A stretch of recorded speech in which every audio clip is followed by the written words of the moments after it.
In today's Leeds news, new Elland Road expansion timeline, 24 championship medals. Firpo representatives talk exit, 6 could leave Elland Road.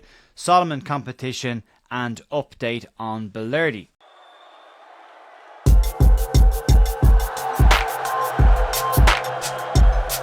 Morning folks, welcome back to The View. Wednesday morning, the 7th of May with your Leeds United news. Hope your week is going well so far. There's a little bit of stuff to get stuck into today. Before we crack on into any news, just a really quick update. May 10th coming up this weekend, the Leeds 11 Legends will take on the Borough Legends at the Carlisle grounds in Bray, County Wicklow, Ireland. If you're interested in going to that game, there are a link down below for tickets at Eventbrite. You can check that out.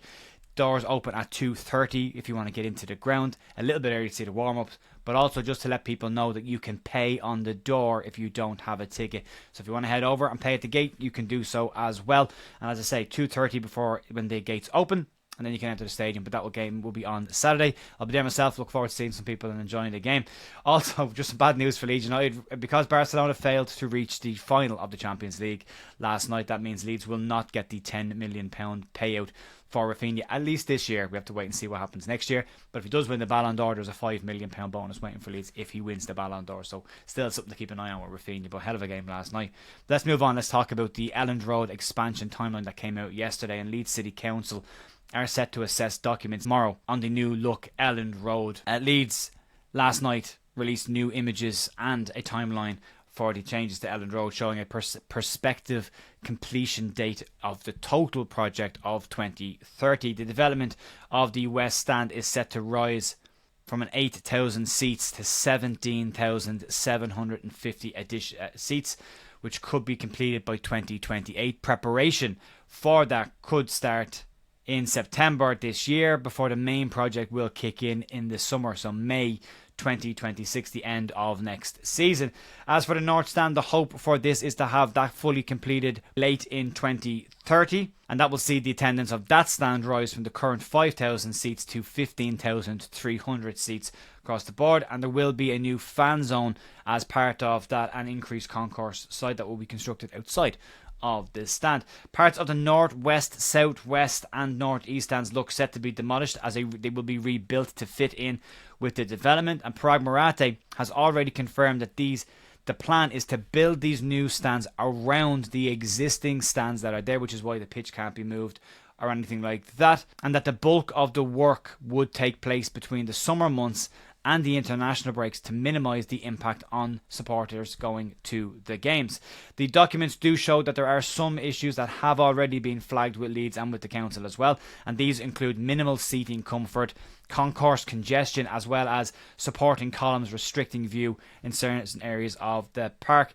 As mentioned, these have all been flagged to Leeds and to the council and will be part of the review process over the next coming months before they get to the final stages and ready for construction in May next summer. But it's exciting looking. It looks fantastic. It's going to look great when it's finished. It's not that long, 2030, only 5 years of a total build for both stands, but the West Stand should be done and dusted by 2028, so not that far to go with that one.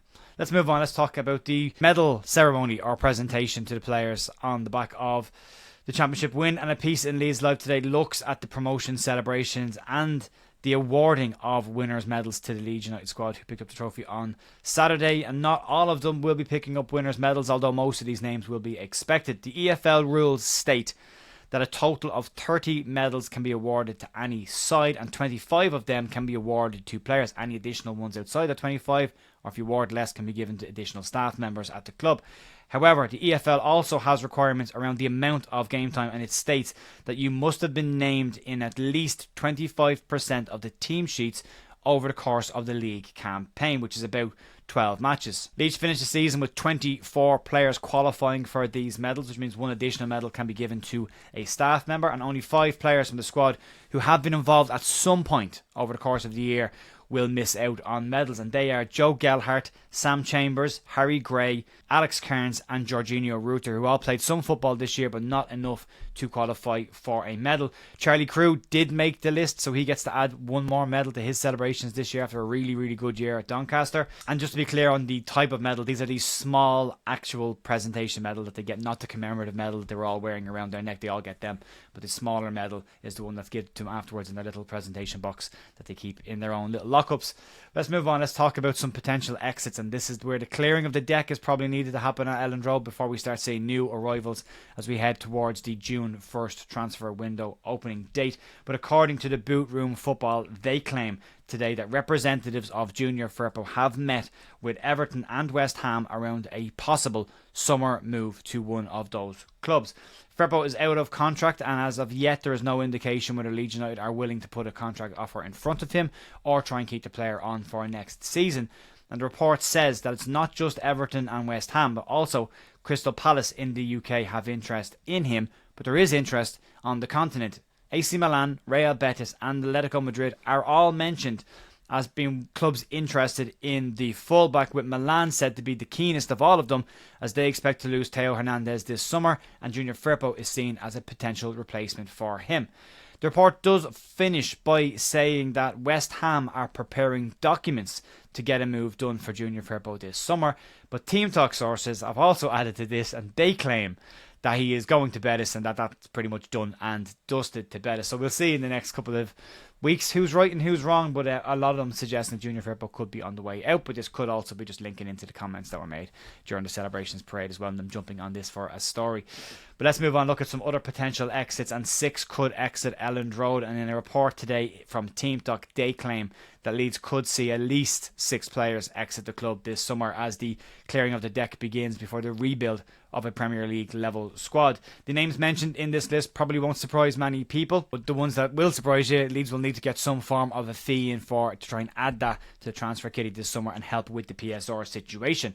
The players that are named in this report are Patrick Bamford, Joe Gelhardt, Sam Greenwood, Joshua Gilavogi, Sam Byram and Junior Firpo. Unfortunately, the latter 3 of them will be leaving on a free transfer, but Leeds will be looking to try and get fees for at least Patrick Bamford and Joe Gelhardt if they can.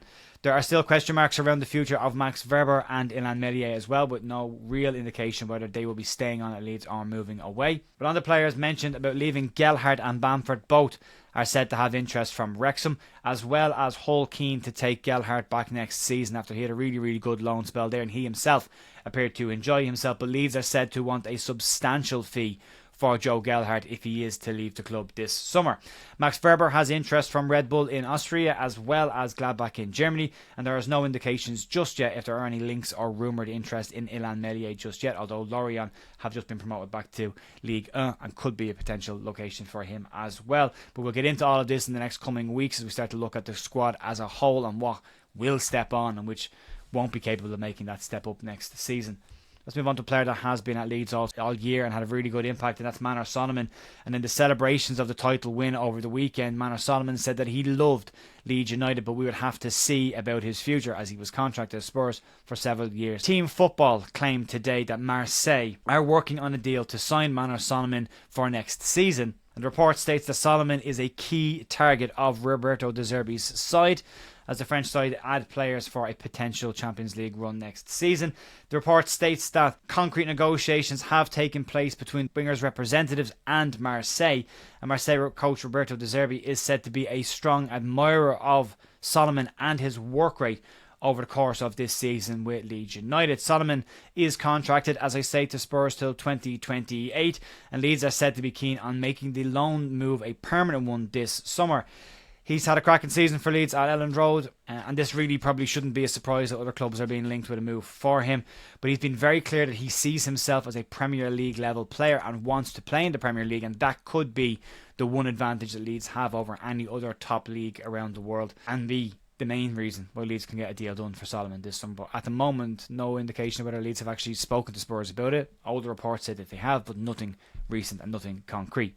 Let's move on to an update that's come out today on the back of a link earlier this week, and this one relates to Leonardo Balerdi. And Alan Nixon this week reported that Leeds had interest in the Marseille captain, and now Team Talk have an update on the situation. Team Talk claimed that Leeds will struggle to convince Balerdi to move to Elland Road and walk away from potential Champions League football next season with Marseille.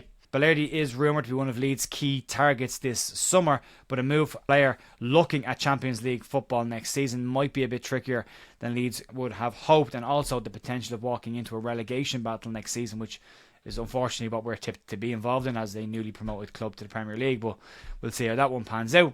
Team Talk sources have given an update on the situation around Balerdi and his future, and they state that Roberto De Zerbi is keen to add more defensive power to his side next season, and that could reduce Balerdi's game time, and that may be enough of a threat to the player to allow Leeds to nip in and get a deal done for him. Balerdi is also said to be keen on a move to the Premier League, which might entice him for a move to Leeds, but it would take a serious offer from Leeds in order to attract the player, and Balerdi giving up Champions League football at a key point in his career. The defender is 26 years of age and so coming into his peak years as a player, whether he walks away from the potential of Champions League football with Marseille or can see a bigger picture of what could be a very strong build at Leeds United over the next couple of years towards being in Europe remains to be seen. But also, it should be pointed out at this point that AS Roma are also said to be interested in bringing Balerdi to them this summer as well. Plenty more road to run on these ones as we get closer and closer to the window opening them. That will be it for me today, folks. Massive thank you as always for supporting the channel. Last night's stream was available with